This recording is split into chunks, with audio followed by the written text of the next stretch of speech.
আমার নাম হচ্ছে বিমল দাস। কোথায় বাড়ি? বাড়ি বাহিনী। বলছি যে আজকে এখানে রাজবাড়ির সামনে একদম টায়ার জ্বালিয়ে বিক্ষোভ প্রদর্শন করছে, কি কারণে? কারণ হচ্ছে আমাদের 2021 সালের যে শ্মশানের সংস্কারের জন্য টাকা অ্যালট হয়েছিল, সেই টাকা সম্পূর্ণই মানুষ ঘোষ খেয়ে নিয়েছে। এখন বর্তমান তিনি বিজেপি দলের টিকিট পেয়েছেন। তো আমরা এটা খুব জঘন্য বলে মনে করি। আপনারা কি চাইছেন এখন? আমরা চাইছি ওর যেন সাজা হয়।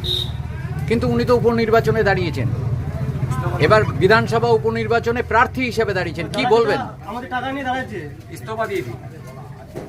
সেটা দাঁড়িয়েছে, ওনার কাজ, উনি বিজেপি থেকে টিকিট পেয়েছে, দাঁড়িয়েছে।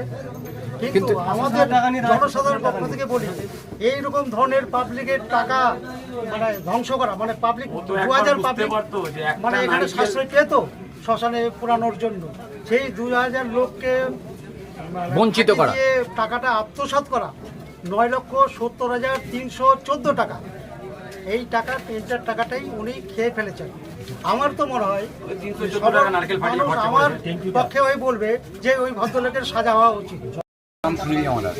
সুনীলবাবু বাড়ি কোথায়? আমি বাহিন পঞ্চায়েত মাকড়াপুরের বাড়ি আমার। বলছি যে আজকে এখানে রাজবাড়িতে টায়ার জ্বালিয়ে মানস ঘোষের বিরুদ্ধে বিক্ষোভ সমাবেশ, এটা তো আমাদের অনেকদিন আগে করা উচিত ছিল।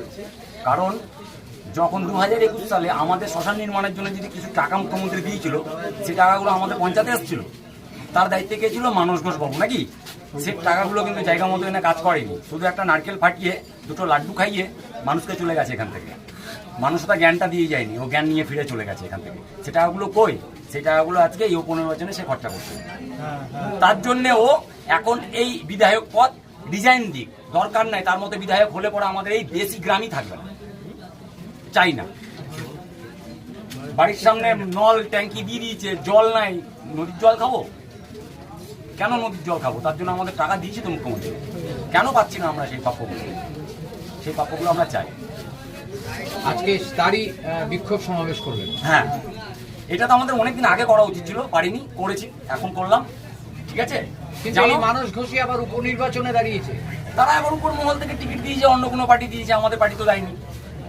আমাদের পার্টি দেয়নি, সে তো পল্টুরাম। আজকে এই পার্টিতে আছে, কালকে ওই পার্টিতে যাবে, ও বিজেপি থেকে জিতে যাবার কোথায় যাবে কে জানে, কেউ বলতে পারবে না।